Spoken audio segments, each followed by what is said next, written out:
Hey there, it's Greg from Beastie Geeks, and in this video I want to show you a Eurogame titled Crystal Palace.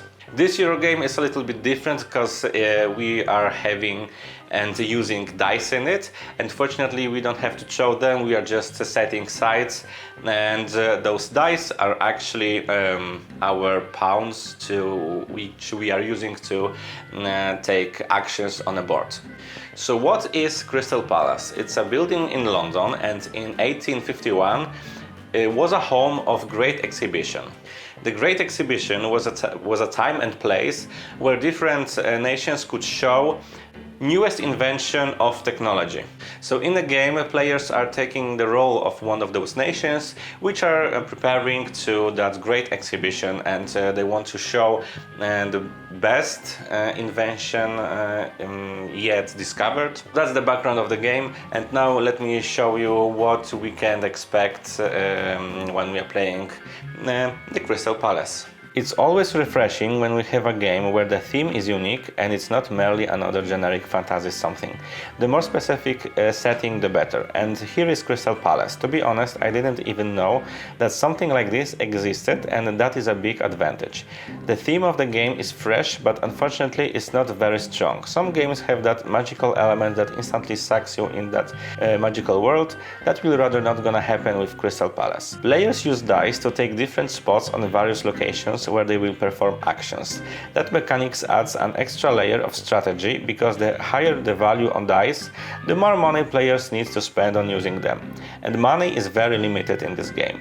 That forces players to double think if they want to go all in one round and the next one be almost broke, or balance spends and play safe. Dice placement is the biggest innovation. The rest of the game is rather typical for the Eurogame. Players will take actions, gain resources, spend them to buy innovations, and so on.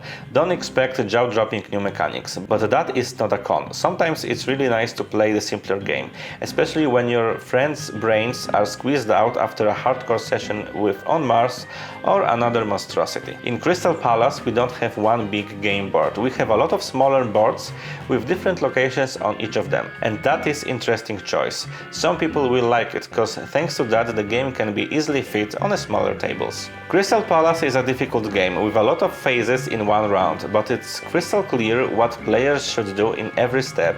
Actions in every location are very intuitive, and even if the game can be challenging, it is not because of rules. The spectrum of possibilities and tactics is wide, but overall the game is very approachable and can be easily explained. Arts are rather aesthetic but cohesive.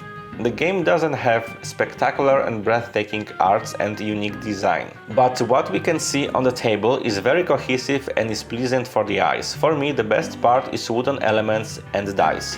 I love wooden dice, the sound they make and the feeling when taken to the hand. I hope wooden elements and dice will be a growing trend, replacing those hideous plastic crappy dice. Crystal Palace is not a game for everyone. If you're not a fan of Euro games and the strong theme is a must for you, Crystal Palace will not excite you. But if you're a fan of Euro games and you love building your strategy, you want to connect all those dots and smash your enemies with lots of victory points, you should check Crystal Palace.